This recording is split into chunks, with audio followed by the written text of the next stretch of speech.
Hello दोस्तों, मैं हूँ रुबैया मलिक और आप लोग सुन रहे हैं इश्क में दर्द भी है। इस कहानी में आगे क्या होने वाला है, आइए सुनते हैं। ऐसे ही दिन बीत जाता है और रात होती है। विवान देखता है कि आरव आज कुछ चुपचाप सा है और उसने खाना भी ढंग से नहीं खाया। कैसे खाता वो? आज तो उसकी आंखों के सामने बार बार वंश का चेहरा घूम रहा था। एक तड़प सी उठ रही थी उसके सीने में, अपने बच्चे से मिलने की, उसको गोद में लेने की, जी भरकर उसको प्यार करने की। पर नैना का वंश का यूं उससे दूर कर देना, अंदर तक टूट गया था वो। पलक परी को सुला रही थी। परी की माँ अपने कमरे में थी।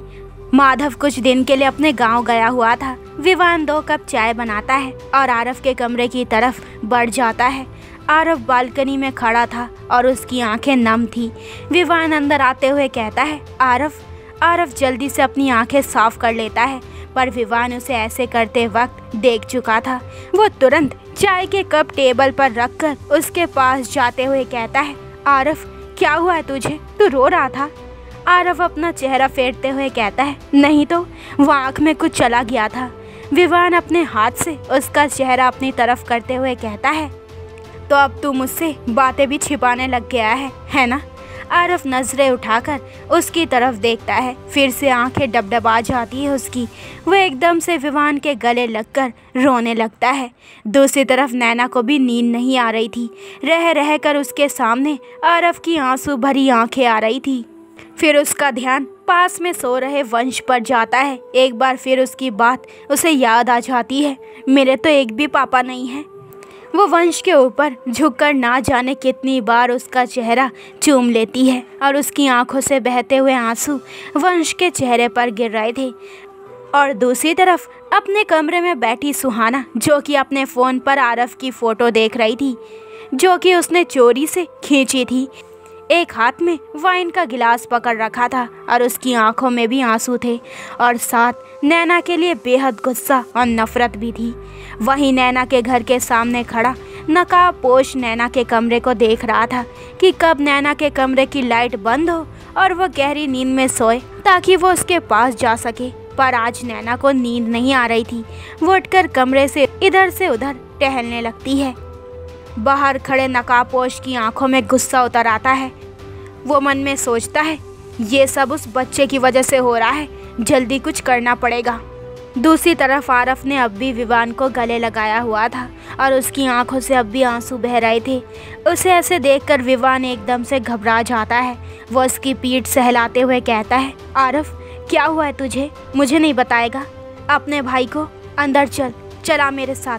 विवान उसे अंदर लेकर आता है और सोफे पर बिठाकर उसको थोड़ा पानी पिलाता है। फिर अपने हाथ से उसकी आंखें साफ करते हुए कहता है, अब भी नहीं बताएगा क्या?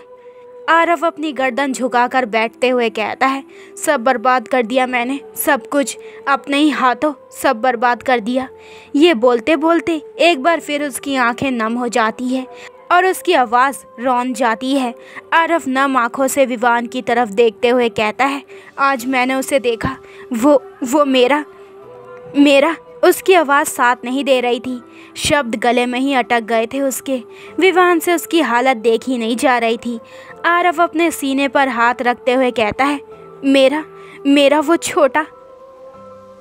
विवान कहता है, किसे देखा आरव? आरव कहता है, वंश, मेरा बेटा।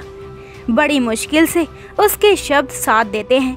विवान की आंखें हैरानी से बड़ी हो जाती है और खुशी के मिले जुले भाव उसके चेहरे पर आ जाते हैं और वो खुशी के मारे कहता है, क्या तू सच कह रहा है?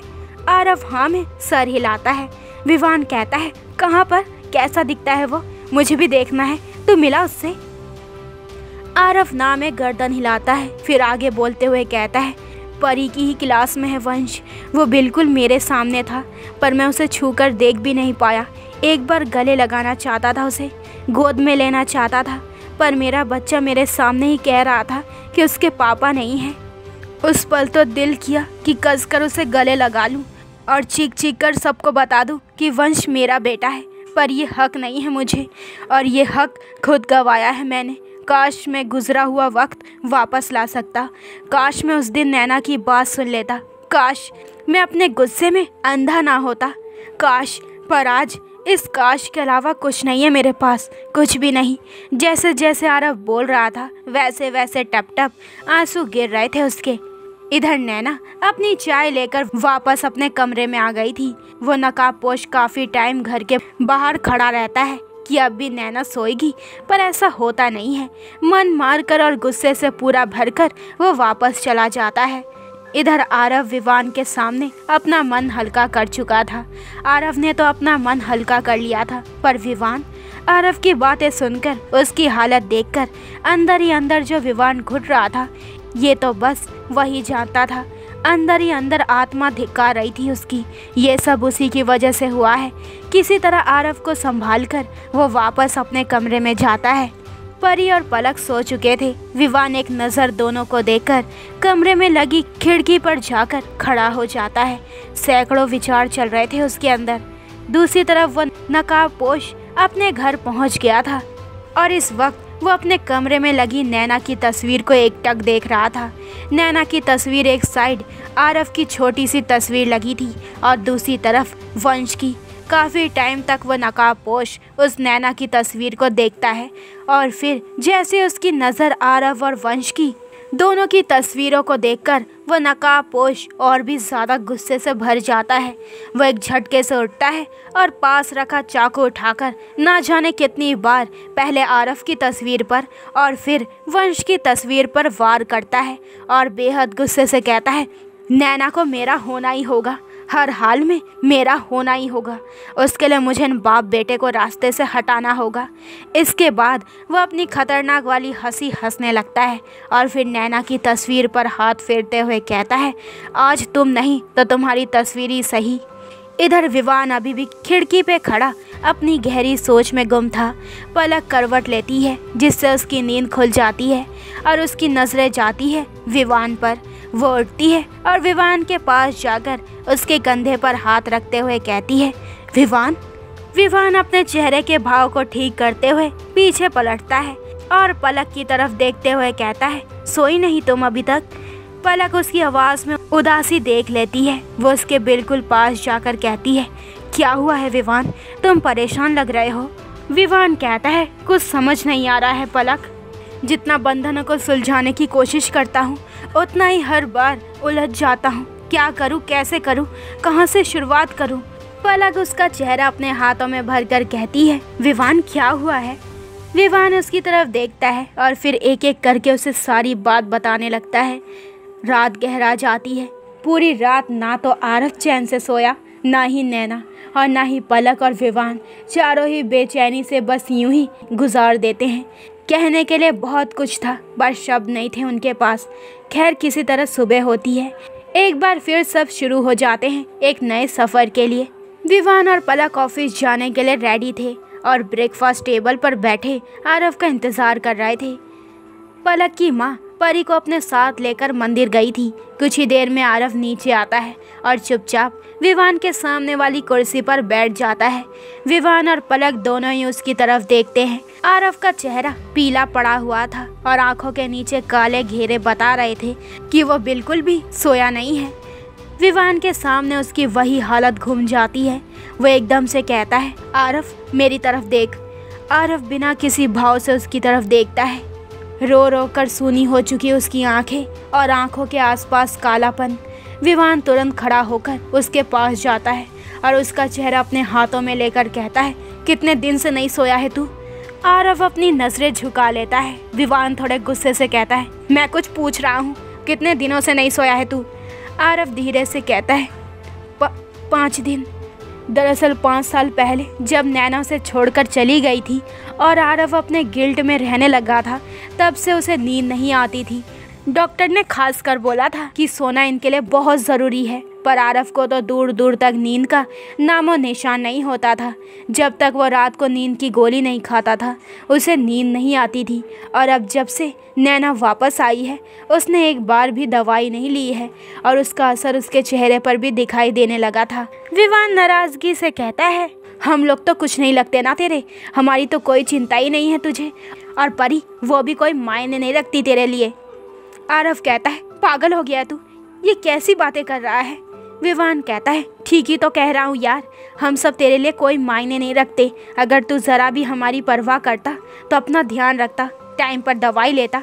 तुझे नहीं पता क्या, हम सब यहाँ तेरे पीछे ही तो बैठे हैं। पर मैं तुझे क्यों कह रहा हूँ, आखिर जो भी हो रहा है या जो भी हुआ है सब मेरी वजह से ही तो।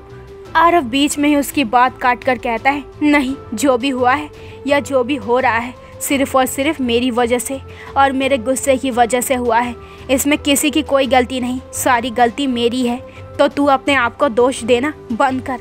विवान भी थोड़ी नाराज़गी से कहता है क्यों सुनूं मैं तेरी बात, तू सुनता है मेरी? आरव पलक की तरफ देखकर कहता है तुम समझाओ इसे। पलक कहती है वो ठीक ही तो कह रहा है जीजू। आरव कहता है क्या तुम भी इसकी हाँ में हाँ मिला रही हो? ये कहता हुआ वो उठ जाता है और बाहर की तरफ जाने लगता है। विवान और पलक भी उसके पीछे जाते हैं। आरव अपनी गाड़ी की तरफ जा रहा था। इससे पहले कि वो ड्राइविंग सीट पर बैठता, विवान उससे पहले ही ड्राइविंग सीट पर बैठते हुए कहता है पलक इससे कह दो गाड़ी मैं चलाऊंगा। आरव के होठों पर हल्की सी स्माइल आ जाती है और वो चुपचाप विवान के साथ वाली सीट पर बैठ जाता है और पलक पीछे वाली सीट पर। विवान गाड़ी स्टार्ट करता है और ऑफिस की तरफ बढ़ा देता है। इधर नैना भी पूरी रात नहीं सो पाई थी, लेकिन खुद को मजबूत करना सीख गई थी वो। आज वो जल्दी ऑफिस पहुंच गई थी और इस वक्त अपने कैबिन में लैपटॉप पर काम कर रही थी। विशाल उसके सामने बैठा उसे कब से देख रहा था और ये बात नैना को भी पता थी। काफ़ी टाइम तक तो नैना उस पर ध्यान नहीं देती, पर जब विशाल अपनी नज़र नहीं हटाता तो वो अपना लैपटॉप बंद करते हुए कहती है क्या है, क्या देख रहे हो, कोई काम नहीं है क्या तुम्हारे पास? विशाल कहता है देख रहा हूँ कि क्या हुआ है तुम्हें, कल से देख रहा हूँ उखड़ी उखड़ी सी हो तुम। नैना बेहद शांत भाव से कहती है ऐसी कोई बात नहीं है, तुम कुछ ज़्यादा ही सोच रहे हो, अब जाओ यहाँ से, मुझे काम करने दो। विशाल कहता है काम काम काम, बस काम, यही करती रहना तुम, और तो कोई चीज़ नहीं रही तुम्हारी ज़िंदगी में। वो थोड़ा गुस्से में बोलता है। इतने में कैबिन का गेट नॉक करके आरव, विवान और पलक अंदर आते हैं और विशाल को नैना पर गुस्सा करते हुए देख लेते हैं। नैना की नज़रें आरव पर जाती है तो एक पल के लिए नज़रें ठहर जाती है उसकी आरव के पीले पड़े चेहरे पर और आंखों के नीचे बने काले घेरों पर अगले ही पल वो अपनी नज़रें हटा लेती है। तो दोस्तों ये वाला एपिसोड यहीं पे ख़त्म होता है। अगले एपिसोड में जानेंगे कि इस कहानी में आगे क्या होने वाला है, आखिर इन चारों की ज़िंदगी में कौन सा नया मोड़ आने वाला है। तो आगे के एपिसोड और भी इंटरेस्टिंग होने वाले हैं, तो मेरे चैनल को जल्दी से सब्सक्राइब करें ताकि आपको मेरे न्यू एपिसोड के नोटिफिकेशन सबसे पहले मिल जाए। लाइक शेयर करें और कमेंट करके मुझे ज़रूर बताएं कि आप लोगों को ये स्टोरी कैसी लग रही है। अपना ख्याल रखें, बाय दोस्तों।